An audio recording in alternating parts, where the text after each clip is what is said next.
It's an action-packed Monday. We are tracking some high-profile visits and high-intensity diplomacy. China's President Xi Jinping is in Moscow. He wants to broker peace in the Ukraine war, but will he find takers? Japan's Prime Minister Fumio Kishida is in India. He talked about a new Indo-Pacific policy with a larger role for India, but will New Delhi play ball? In London, the attack on the Indian High Commission has raised tempers and concerns. We'll bring you a special report on the complicity of Pakistani and Western powers in promoting the Khalistan agenda. Also, an analysis on why Saudi Arabia is buying oil from Russia.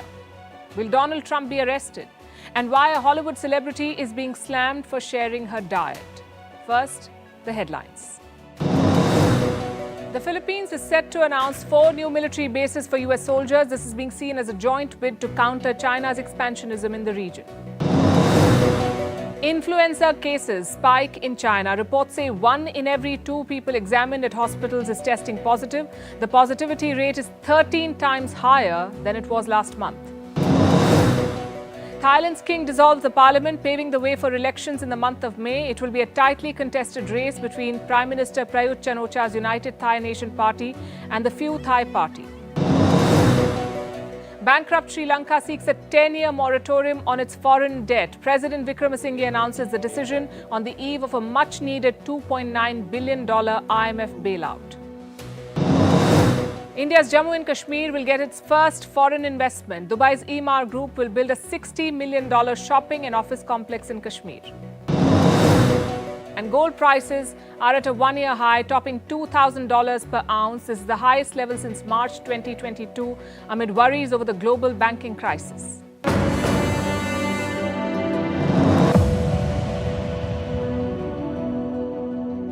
Xi Jinping has taken up a new assignment, and there's only one way to describe it: mission impossible. The Chinese president is in Moscow. He's holding talks with Vladimir Putin. Beijing describes it as a voyage of friendship. But make no mistake, this visit is about the war in Ukraine. Xi Jinping wants to play mediator. The rest of the world is not so sure about that. The West, for instance, may not accept a deal brokered by China. But Putin takes Xi Jinping quite seriously. The Russian president called the Chinese leader his best friend. He's welcomed Chinese mediation. In fact, let me quote from what Putin said before Xi's arrival. "We welcome China's willingness to play a constructive role." And what about Xi Jinping? What does he think? The Chinese president appears to share the sentiment, and his support for Russia remains steady. Xi Jinping set the tone before his arrival in Beijing. The Russian media published an article. It was signed by the Chinese president. Let me give you the highlights. Xi Jinping wants to focus on 3 things: enhance coordination and planning, create favorable conditions for investment, and step up people-to-people ties. There's also a mention of the war in Ukraine. Let me quote from what was said there. "I have put forth several proposals, that is, observing the purposes and principles of the UN Charter, respect of the legitimate security concerns of all countries, supporting all efforts conducive to the peaceful settlement of the crisis, and ensuring the stability of global industrial and supply chains." Those were Xi Jinping's words. And how would he like to mediate in the war? There are some clues in the article. President Xi says the West should not be driving this negotiation. Instead, the process should be led by the United Nations Security Council. Remember, both China and Russia have the veto power at the United Nations Security Council. The question is, what does China stand to gain by this? 2 things: boost its stature in global affairs and limit the role of the West. The idea is to challenge and, if possible, upend a world order dominated by the US. And this is Xi Jinping's biggest draw, and the reason why he wants to get his hands dirty in the Ukraine conflict. Russia has welcomed this, and Russia has its own reasons to welcome China's involvement. With China at its side, Russia is not isolated, and Putin also gets to keep his gains in Ukraine. If he pulls it off, it will be a setback for the West and, of course, for Ukraine. Earlier today, the Kremlin issued a statement. It said the 2 leaders will discuss Chinese proposals to, quote-unquote, halt the Ukraine conflict.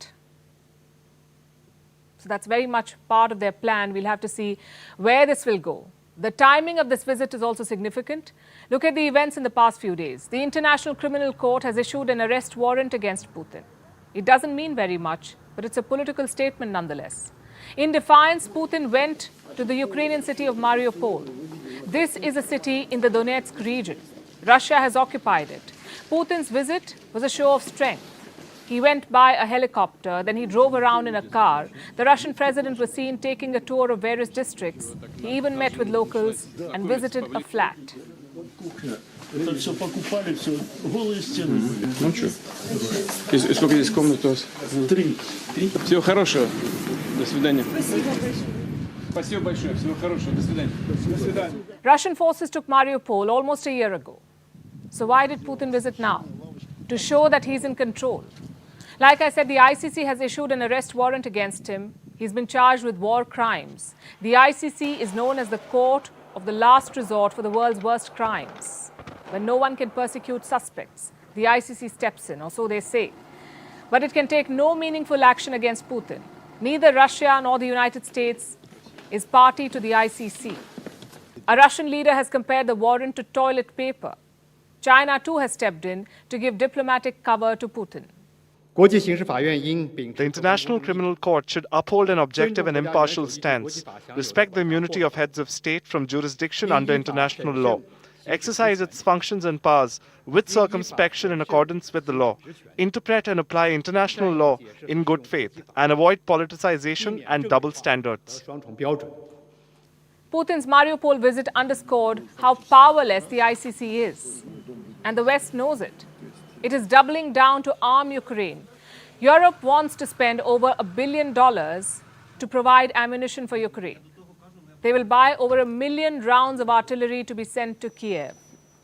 And that may be the single biggest challenge to any peace plan. When you keep pumping weapons and money into a war, how do you expect to stop it? Now to the banking crisis that we've been tracking. It was a busy weekend for the Swiss government. There were crisis talks and hastily negotiated deals. They saved a bank by having it sold. We're talking about Credit Suisse. It was on the brink of collapse. We told you about it last week. Credit Suisse got a bailout from the Swiss central bank. But the bailout could not save the bank. It is now being sold. And it's being bought by its rival called UBS. UBS is Switzerland's largest banking group. The deal was brokered by the Swiss government. It's been called historic. This solution is the takeover of Credit Suisse by UBS. It is supported by the Federal Council, following several meetings with the Swiss National Bank, with our regulator, the FINMA, with Credit Suisse and UBS. And the Federal Council welcomes this takeover and is supporting it by guaranteeing the framework conditions necessary for its success. Investors too have welcomed the deal. It was the final episode in the stunning fall of Credit Suisse, the 166-year-old financial institution. Its downfall has been years in the making. It suffered a string of scandals, shake-ups in the management, and failed attempts at reform. The upheaval in the global financial market sealed the bank's fate. It exposed the vulnerabilities of Credit Suisse. Like I said, the bank was sold to its rival UBS. The market value of Credit Suisse was $8 billion on Friday, but it was sold for less than half of this value. UBS will pay just $3.3 billion for this bank. And the Swiss Reserve Bank will lend more than $100 billion, and this is being done to ensure liquidity. But why was the merger necessary? Because Switzerland was worried that the bank could go under. The bankruptcy of a global systematically important bank would have caused irreparable economic turmoil in Switzerland and throughout the world. For this reason, Switzerland had to take the responsibilities beyond its own borders. It is not an ideal situation, but Switzerland had to swallow the bitter pill. You see, Credit Suisse was not just a bank, it was an institution. It was part of the Swiss identity, a name synonymous with Swiss banking. Der Bundesrat bedauert. The Swiss government regrets the fact that CS was not in a position to master the difficulties on its own. That would have been the best solution. We regret this not least because many thousands of employees are affected. Viele tausende Angestellte betroffen sind. So what happens next? Job cuts are inevitable. At least 9,000 jobs at Credit Suisse could be slashed. And this could just be the beginning. Remember, UBS and Credit Suisse were competitors. Now they will work as a single entity, so some departments will become redundant. Europe is still grappling with the fallout of this. Meanwhile, in America, where the crisis began, the situation is precarious. The markets are still in panic. Some tough calls are being taken. The assets of Signature Bank, for instance, are being sold. This is one of the two banks which failed earlier this month. Signature Bank is in New York. Its deposits and loans are being sold. The buyer is a subsidiary of New York Community Bank Corp. This too is a bank headquartered in New York. Plus, there is another ticking time bomb. It's called First Republic. It's a bank in distress. Last week, 11 major banks stepped up to save First Republic. They decided to infuse $30 billion, $30 billion. But it seems the bank could not be saved. The plan may not have worked. Credit ratings agency S&P has downgraded the bank further. It now rates First Republic as B+. That basically means junk. Connect the dots and you'll see a pattern. Banks are on shaky ground. Governments and regulators have now stepped in to save them. They're failing to stem the losses and revive sentiment. The impact will be felt across the globe. The world's biggest central banks are trying to avert an explosion. They're turning on the taps and pushing more dollars into the market. 6 central banks are working in tandem. Bank of England, Bank of Japan, Bank of Canada, European Central Bank, the US Federal Reserve, which is America's central bank, and the Swiss National Bank. They issued a joint statement, and here it is on the screen. What does it say? Why are these central banks doing this? According to them, pumping more dollars will, quote-unquote, ease strains in the global funding markets. But there's no guarantee that these measures will work. Meanwhile, in the US, the blame game has begun. Who triggered this crisis, the banks or the regulator? A US lawmaker is blaming the Federal Reserve. Her name is Elizabeth Warren. She says the chairman of the US Fed failed. Now, Warren is a Democrat, and she wants an inquiry into the bank collapse. I'm calling for an independent investigation of the Fed. We got to take a close look at this. And look, we got to say overall that we can't keep repeating this approach of weakening the regulation over the banks, then stepping in when these giant banks get into trouble. She's right. It is an honest and rare admission. The failure of American banks exposed the missteps of American regulators. The Fed's aggressive rate cuts dried up cash in the banking system. That's one of the reasons why these banks failed. Now the losses are mounting. This story is far from over. Now to a story that repeats so often that it doesn't enrage us enough. But it should. It should bother us. India is being attacked on foreign soil. Indian missions are being targeted and even forced to shut down. Last week it was Brisbane. Last night it was London. This morning it was San Francisco. It's the same script playing out over and over again. Khalistanis attack Indian missions and they get away with it. India condemns and moves on. This cycle has to stop. These are terrorist elements funded by Pakistan. Does it ever occur to you that Pakistan is home to a larger Punjab than India? It has important Sikh shrines. Lahore was the seat of the Sikh empire, but the Khalistanis do not want Pakistani Punjab. They only want the Indian state. They are an extension of the Pakistani terror factory, and the West is happy to help them flourish. Why is their funding not being cut? Why are the attackers not facing action? Because of vote bank politics and Western hypocrisy on free speech. Sikhs form almost 1% of the voting population in the UK. They form more than 2% of the voting population in Canada. They have a political voice and representation, and they target India and Indians and get away with it. How would Washington respond if their embassy in India came under attack? How would London respond? And how is New Delhi responding? We'll discuss all of that, but first, look at what happened in London yesterday. The Indian High Commission was attacked. A pro-Khalistan mob surrounded the building and removed the Indian flag. You may have seen the videos. One of the staffers is being lauded for protecting the Indian flag. He was seen knocking the Khalistani flag from the hand of an attacker. And while his heroism should be appreciated, it also brings up a question. Where was the British police? What were they doing? Could they not see the attack on the Indian High Commission? Why did a diplomatic staffer have to protect the Indian flag? Why has it become such a common occurrence? In the UK, in the US, Canada, Australia, Indian missions are routinely attacked by Khalistanis. After London, the Indian consulate in San Francisco came under attack, and this too was a violent assault. The pro-Khalistani gangs were seen smashing windows and encircling the consulate staff. They vandalized the walls of the consulate and wrote "Free Amrit Pal." Now, let me give you some context.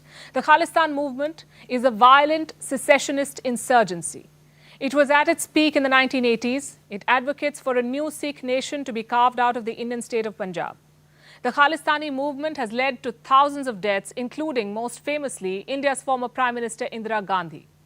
The insurgency was stamped out in the 1980s, but it has reared its ugly head again. Indian security forces are currently in pursuit of the latest figurehead. His name is Amritpal Singh. He's 30 years old, and he styles himself as the new Jarnail Singh Bhindranwale, willing to use violence, even suicide bombers, to carve out a new state. He's reportedly recruiting human bombs, like the man who murdered former Punjab Chief Minister Beyant Singh. Amritpal is currently on the run from the police. They started an operation to nab him on Saturday, and this has triggered fresh attacks on Indian missions in the West. But what did Western governments do? First, they gave a breeding ground to the Khalistanis, and now, in light of the Amritpal episode, they failed to beef up security at Indian missions. India's External Affairs Ministry has hauled up the UK. Their top diplomat in Delhi was summoned. India said, and I'm quoting, "India finds unacceptable the indifference of the UK government to the security of Indian premises and personnel in the UK. It is expected that the UK would take immediate steps to identify, arrest and prosecute each of those involved in today's incident and put in place stringent measures to prevent the recurrence of such events." The UK has, of course, condemned the attack. The British High Commissioner to India called it disgraceful. UK Minister of State Tariq Ahmed tweeted that he was appalled. But are they willing to do more than tweet? India has been warning Western governments about Khalistanis for years. Every time a Hindu temple is defiled or a sham referendum takes place, India has asked for action to be taken, but the West has continued to harbour and protect these Khalistanis. The most glaring examples are in Canada. Look at Canadian Minister Jagmeet Singh. Yesterday he tweeted that he was concerned about an internet blackout in Punjab. He called it a suspension of civil liberties. But he failed to mention that the police are trying to apprehend an armed fugitive. The fact is, the West has provided a lifeline to Khalistanis who could be funding terrorism. Reports say that Pakistan's Inter-Services Intelligence, or ISI, has a hand in both the present unrest and Amritpal's rise. Amritpal was allegedly trained by the ISI, which is hardly surprising. The ISI is also known to have helped the insurgency in the 1980s, which explains why the Khalistanis only want the Indian state of Punjab. They don't talk about wanting to reclaim Lahore, the seat of Maharaja Ranjit Singh's empire, or indeed Nankana Sahib or Kartarpur Sahib in present-day Pakistan. These are places deeply tied to the first Sikh Guru, Guru Nanak. During partition, the biggest part of Punjab went to Pakistan, but the Khalistanis don't want it. They only want to carve a Sikh state out of India, and that alone should tell you about Pakistan's role here. Now let's talk about the role of the West. It claims to protect the right to free speech and peaceful protest, as long as it's happening somewhere else. Look at this.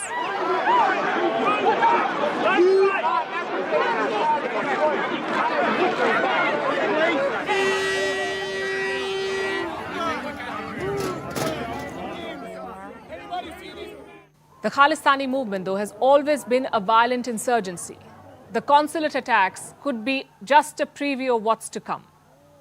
Is the West investigating the Khalistanis? Is it looking at reports of them funding terror attacks on Indian soil? Or should we wait for suicide bombings in Punjab before the West wakes up and cracks down on Khalistani terror? How would London react if India were hosting violent separatists from Northern Ireland or Scotland? How would Canada react if India was home to secessionists from Quebec? The protection of Indians on their soil is their moral and legal duty. Meanwhile, New Delhi cannot just complain and wait for the next attack. It has to take action. The attackers are clearly visible on camera. Identify them and make an example out of them. Cancel their OCI cards, investigate their links to India, and crack down hard. Because lack of tough action now will be read as India's weakness. And this is the point where we say, enough is enough. Our next story is from Saudi Arabia. It is buying diesel from Russia and in very large quantities. And yes, you heard it right.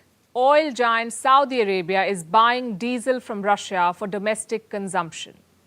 It makes no sense until it does. Let me explain this. Both Russia and Saudi Arabia are oil giants. Together, they dominate the powerful oil cartel called OPEC+. Russia is at war with the West. Saudi Arabia has its own issues with America. They partnered with each other and they're challenging Western oil sanctions. So the world's largest oil exporter is buying oil from Russia. This is a strategic game. Saudi Arabia has bought 2.5 million barrels of Russian diesel. Not in a year, not in a month, in just 10 days. I'll repeat that. Saudi Arabia bought 2.5 million barrels of diesel from Russia in just the first 10 days of this month. That's the most diesel Saudi Arabia has ever bought from Russia. It's unprecedented. Saudi Arabia is the world's second largest producer of crude oil. Russia is the third. Then why does Riyadh need oil from Moscow? Let's first understand how it makes business sense. Russia is selling oil at discounted prices, which is why India and China are buying Russian oil despite Western pressure. Those same discounts apply to Saudi Arabia, meaning Russian oil is cheaper. So the Saudis are buying cheaper oil for domestic consumption. They're also refining some of the Russian diesel and exporting it to third countries at a higher price. Now, if they bought 2.5 million barrels in 10 days, the profits must be significant and worth the trouble. We don't have the exact figures of how big the Russian discount is, but we understand that it makes business sense. And the timing of this is interesting. Europe has recently banned Russian diesel. The EU embargo on Russian diesel came into effect on the 5th of February. And around the same time, the Saudis started importing Russian diesel. Do you see the link? Is it possible that EU nations are getting Russian diesel from Saudi Arabia? We cannot confirm it, but reports to this effect are doing the rounds, and we wouldn't put it past the Europeans. As for Saudi Arabia, the extra diesel from Russia will not hurt. It can use the cheaper oil at home and free up some of its own oil for exports at higher prices. And by the way, Saudi Arabia is not the only country doing this. Russian diesel exports to countries like Turkey, Tunisia, Morocco, and Brazil are also rising. And this shows how the European embargo has already failed. Russia has found new markets for its diesel. Now to the strategic dimension of the Russia-Saudi oil cooperation. Saudi Arabia is recalibrating its relationship with the US. Its security dependence on America is still significant, but politically they've drifted away. The Americans wanted to turn Riyadh into a pariah state. They gave lectures on human rights, and then their president flew down to give fist bumps to MBS. It did not work. Riyadh is now charting its own course, even talking to Tehran without America's involvement. It controls global oil prices along with Russia. The oil cartel, OPEC+, decides on increasing or decreasing oil output, and oil prices depend on supply. Washington has been worried about this deepening partnership. In October last year, it accused Saudi Arabia of aligning with Russia. Listen to what the White House said. Well, we believe by the decision that OPEC Plus made last week, there certainly are aligning themselves with Russia. And right now, this is not a time to be aligning with Russia, especially with this brutal, unprecedented war that they have started in Ukraine. Now is not the time to align with Russia. Saudi Arabia paid no heed. It is ignoring American diktats and making money off Russian oil. The net losers here are the United States and the European Union. Vantage continues after a short break.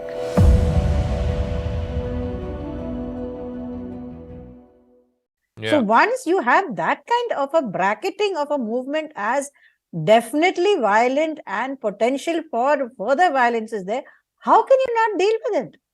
And you also, they in fact recently, I think it was last year, they did a review of the terrorism in that country, and they said that there is a definite threat from the Khalistanis, that there is a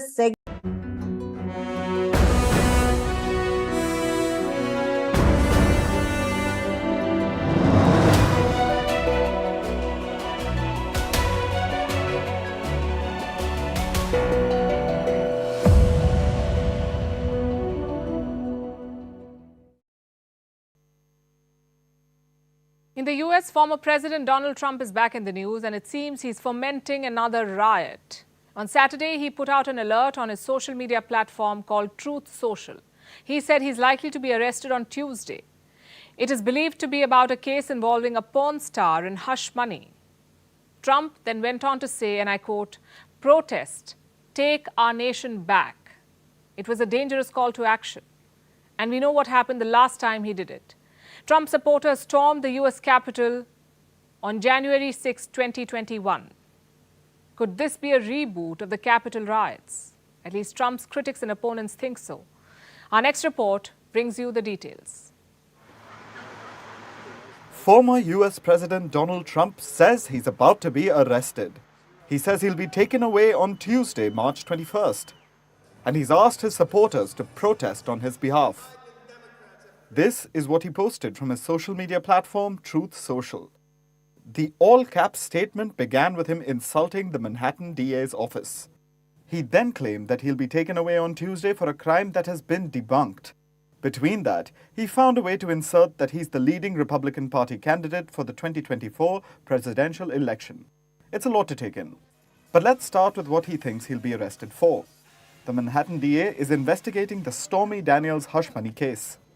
In 2006, Trump had an affair with an adult actor who goes by the stage name Stormy Daniels. When Trump was running for president, she wanted to tell the world about her affair. She was contacting media channels, offering to sell them the big expose. This was in 2016. When Trump's campaign team found out this was happening, they tried to stop it, obviously. Trump's then lawyer, Michael Cohen, paid Daniels $130,000 to keep quiet. Now this isn't the illegal part. As unsavory as they sound, hush money deals are perfectly legal in the US. The illegal part is how the Stormy Daniels hush money was covered up. Trump's lawyer, Cohen, paid off Daniels for Trump. Trump obviously had to pay Cohen back. He did so, but filed it as legal fees. Yes, apparently, according to Trump, you need to pass the bar exam to pay off porn stars. This is why Trump is being investigated. The falsification of business dealings is a criminal offense in New York, but it's a misdemeanor. He can't be imprisoned for it. However, there are people who want Trump charged for breaking election law. Now this is a more serious charge, one that could end in jail time. But it would be very tough to prove. If indeed former President Trump is charged with and convicted of any of these offenses that we've been talking about, then he will be treated under the law just like anybody else, and he could potentially face prison time, particularly if he's convicted of a felony. And the fact is, at the moment, no one but the Manhattan DA knows what will happen. Trump says he found out through leaks. If booked, Trump would become the first former US president to face criminal charges. But the arrest hype seems blown out of proportion. Former President Trump is not going to be dragged in front of a scrum of reporters. There's not going to be a perp walk. He won't be put in handcuffs or shackles. He will self-surrender. That, of course, hasn't stopped Trump from calling for protests. His words, "Protest, take our nation back," are problematic to say the least. Remember, Trump still has a huge supporter base. Those who think the 2020 elections were stolen. The same people who stormed the US Capitol building on January 6, 2021. These people killed police officers and defiled one of America's most iconic democratic symbols. And Trump's calls to action were behind that riot. Considering this, his renewed call to take our nation back should send alarm bells ringing. But of course, Republican lawmakers don't seem to think there's any danger. Not even former Vice President Mike Pence, who the Capitol rioters wanted to hang. Well, John, the American people have a constitutional right to peaceably assemble.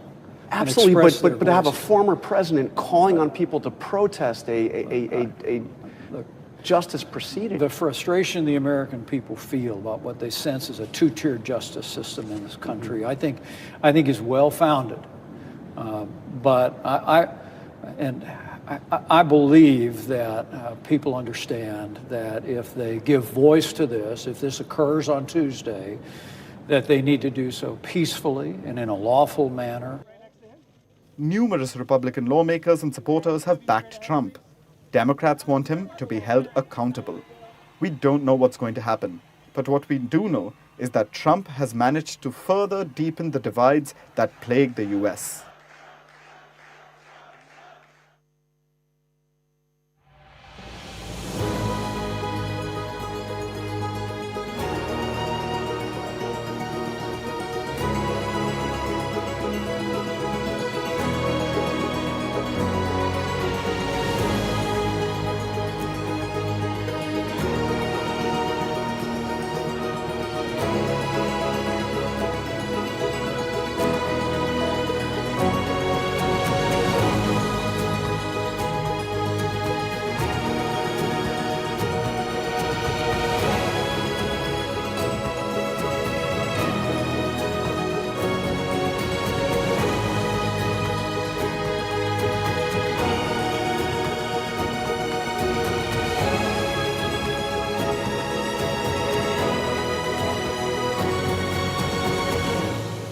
Japan's Prime Minister Fumio Kishida is in India. It's a short visit, not even a full 24 hours, but a significant one nonetheless. This visit could mark a turning point, not just for India-Japan ties, but for the Indo-Pacific at large. Kishida is following in the footsteps of Shinzo Abe. He has unveiled a new Indo-Pacific strategy, and he chose India for this grand unveiling. Before I bring you the specifics, let's cover the basics. Kishida landed in New Delhi this morning. He began his trip with a visit to the Rajghat, the resting place of Mahatma Gandhi. He paid his tributes. The next stop was the Hyderabad House. Here, Kishida held bilateral talks with Indian Prime Minister Narendra Modi. They signed some agreements. They pledged to deepen their relationship. India and Japan have good reasons to work closely. Japan holds the presidency of the G7 this year. India is the president of the G20. The G7 is the group of seven, the seven wealthiest economies of the world. Japan will host the G7 summit in the month of May in Hiroshima, and Kishida invited Prime Minister Modi for the same. India is not a member of the G7. It will join as a guest. Later this year, India will host the G20 summit, and Kishida will return to New Delhi to attend it in person. आज हमारी बातचीत में हमने द्विपक्षीय संबंधों में हुई प्रगति की समीक्षा की। हमने रक्षा उपकरण और टेक्नोलॉजी सहयोग, व्यापार, स्वास्थ्य और डिजिटल साझेदारी पर विचारों का आदान प्रदान किया। सेमीकंडक्टर और अन्य क्रिटिकल टेक्नोलॉजीज में विश्वस्त सप्लाई चेन्स के महत्व पर भी हमारे बीच सार्थक चर्चा हुई। And what did Kishida tell Prime Minister Modi? Reports say they discussed a range of issues, but the Japanese press statements do not reveal very much. They cover the usual themes like challenges faced by the global community, upholding the rules-based international order, and strengthening partnerships with the international community. Kishida said, strong India-Japan ties are important for the Indo-Pacific. We confirmed our commitment to continued cooperation in such areas as energy and decarbonization. On the high-speed rail project, a 300 billion yen or $2.29 billion loan agreement was signed a while ago, and we will continue to push ahead with it as a flagship project for Japan and India. Furthermore, we will continue to cooperate to enhance connectivity in India, including the northeastern region of the country. Later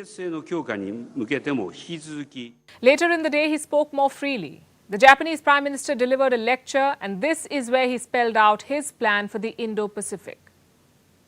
Kishida is taking a harder line against China. The plan reiterates some old points like Japan's commitment to basic principles, the rule of law, the respect for sovereignty and territorial integrity, the criticism for the use of force to drive claims, and the commitment to a free and open Indo-Pacific. But here's what's new. Kishida wants India to play a bigger role in all of this. He called India an indispensable partner. There is special emphasis on countering China in South Asia. Kishida reaffirmed Japan's commitment to development projects in the region. He vowed to expand economic partnerships, especially with countries like Bangladesh and Sri Lanka. The next horizon is South Asia, including India. The Northeast India, which is surrounded by land, still has unexploited economic potential. Viewing Bangladesh and other areas to the south as a single economic zone, we will promote the Bay of Bengal Northeast India industrial value chain concept in cooperation with India and Bangladesh to foster the growth of the entire region. He also brought up the war in Ukraine. The Japanese leader quoted Modi's words, "This is not an era of war." This is what the Indian Prime Minister had told Vladimir Putin last year. Kishida used the same words to condemn Russia's aggression. So what should one make of Kishida's take on the Indo-Pacific? He's basically hit the refresh button. Japan has updated its policy to reflect some of the current challenges, and it builds on the foundations laid by Shinzo Abe back in 2007. That too was done in India. The former Japanese Prime Minister Shinzo Abe had delivered a speech to the Indian Parliament. This was some 17 years ago. Abe had pushed two big ideas. One, the confluence of the two seas, a reference to the Indian and Pacific Ocean powers coming together.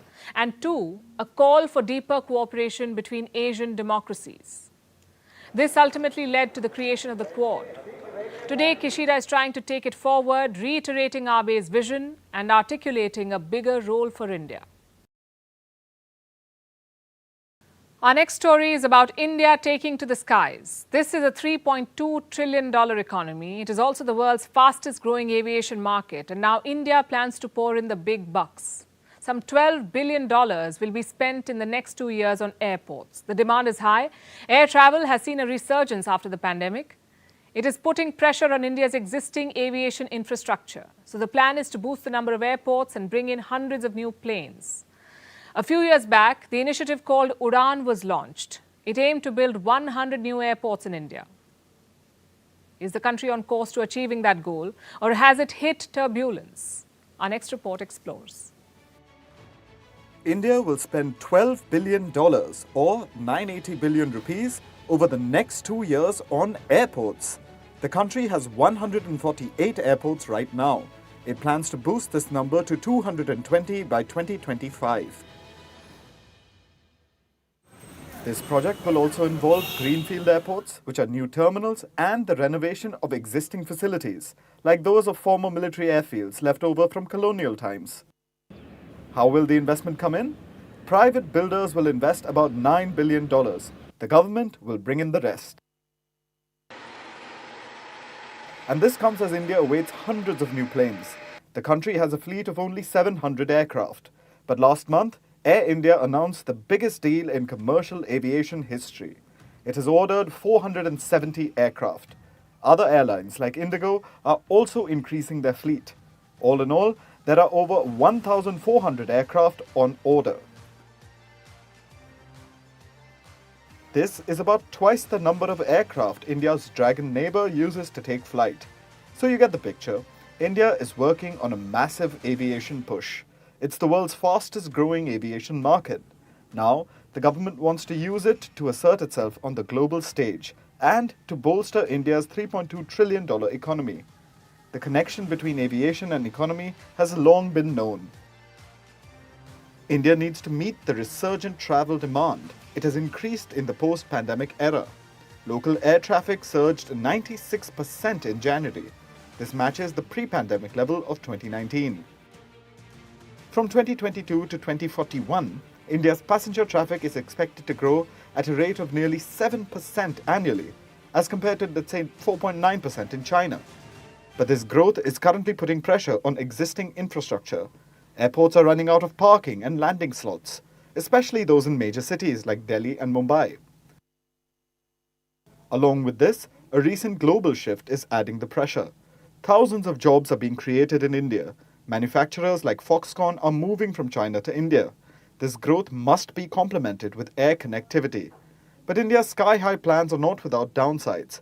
Experts say these infrastructure projects could add to air pollution. It already costs India $96 billion in GDP annually. So while India plans to become a 10 trillion economy by 2035, which aviation would help, it also wants to become a zero-emission nation by 2070. Another factor is the UDAN initiative. It launched about 6 years ago. It aimed to complete 100 airports by 2024. As of today, 74 airports have been built. The centre also gave an approval to 21 greenfield airports 3 years ago. Only 6 of those have been operationalised. And out of India's 148 airports, 23 are not operational. So So India's aviation industry faces both operational and construction hurdles. After all, construction timelines depend on so many factors, like clearances, land acquisition, and financial closures. The goal seems ambitious, but it's worth pursuing.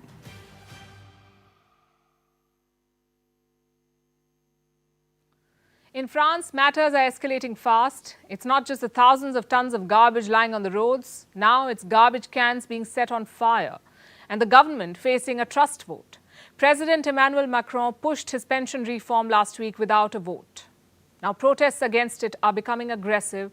The challenge on the streets is just one part of it. In Parliament, 2 no-confidence motions were brought against the government today. Now Macron holds a slim majority, but he refuses to take back the reform. Our next report brings you the latest from France.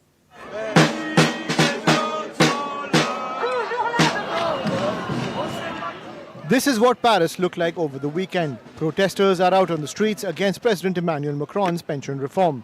Macron wants the French people to work for 2 more years. Presently, they retire at the age of 62. The reform raises the retirement age to 64.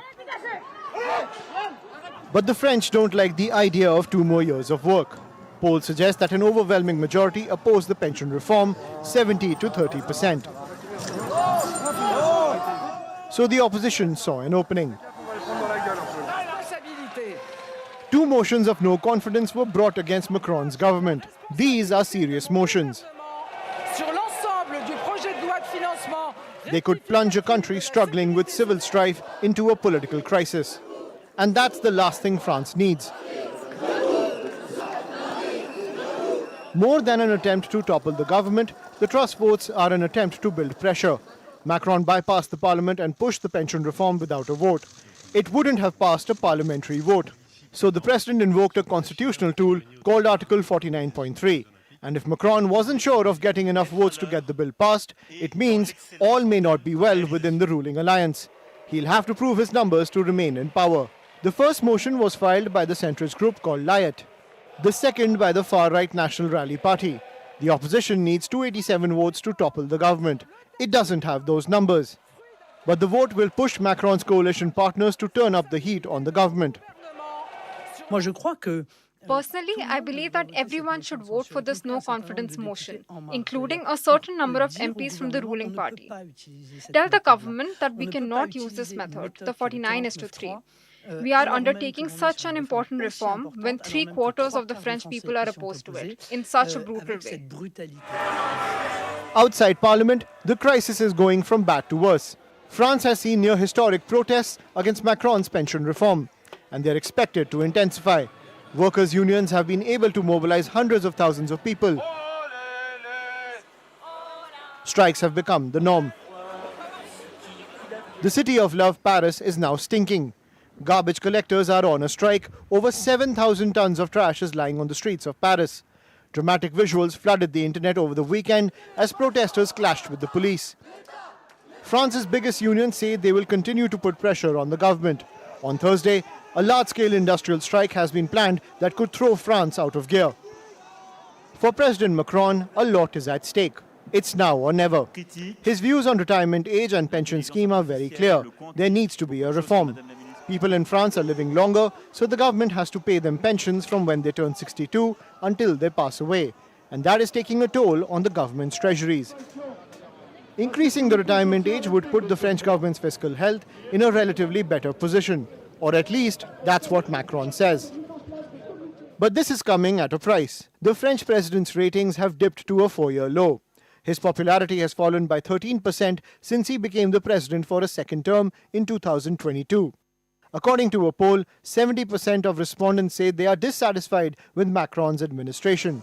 Now Macron is caught between a rock and a hard place. Walking back on the reform would mean the French treasury won't be relieved.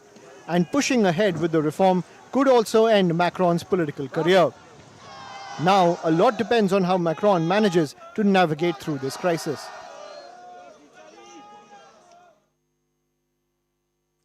Now let's talk about celebrity diet fads.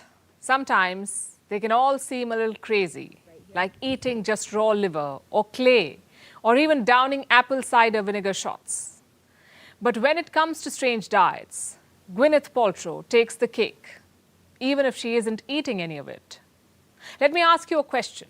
What is the quickest way to lose weight? Starvation is one way to go. It doesn't take a genius to figure out that it may help.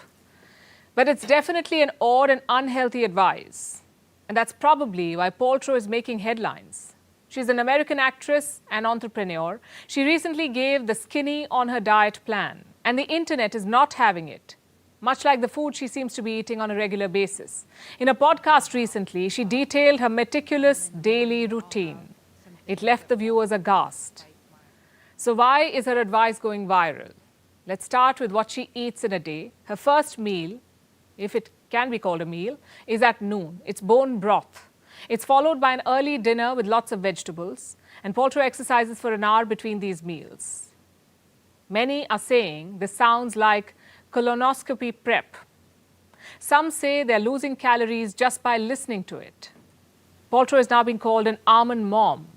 It's a derogatory term, almond mom. It refers to middle-aged women who are obsessed with thinness and fad diets and eat very little. They encourage eating a handful of almonds to tide over hunger.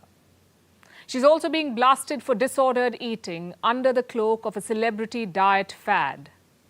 And this is not the first time she's got into trouble for making a claim.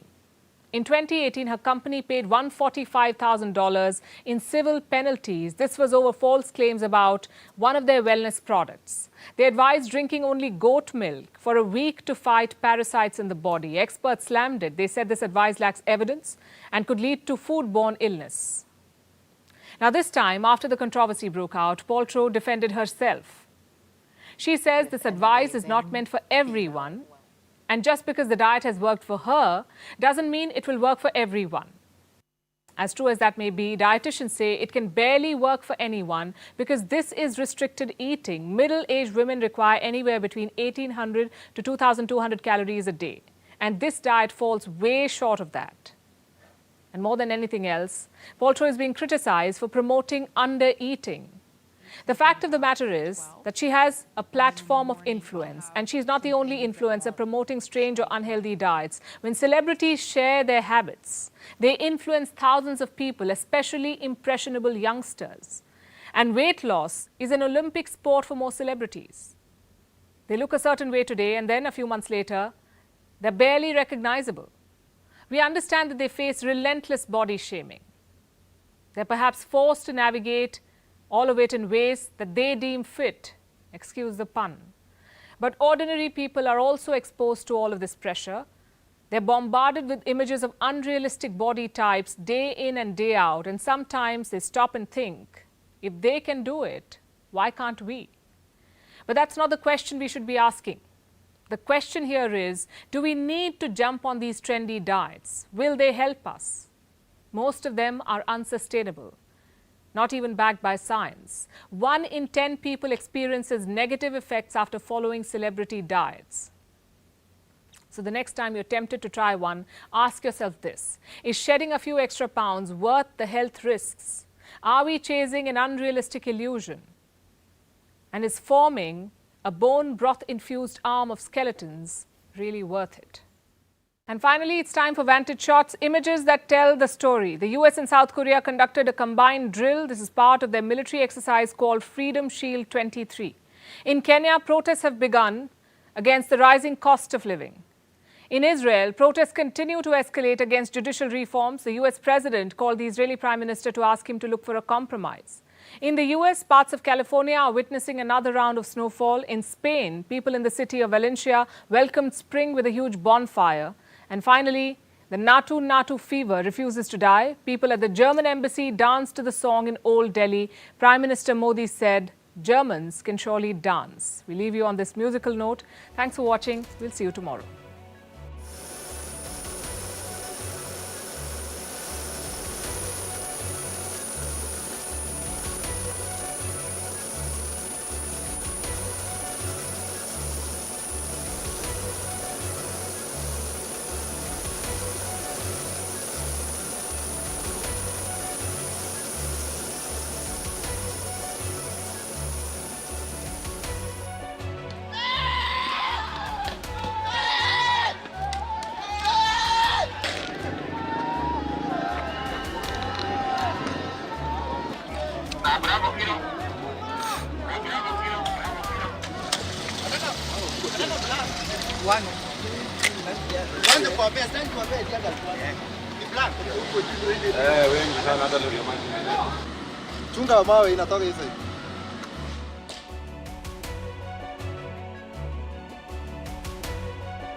Realize that this is unacceptable. This is a red line.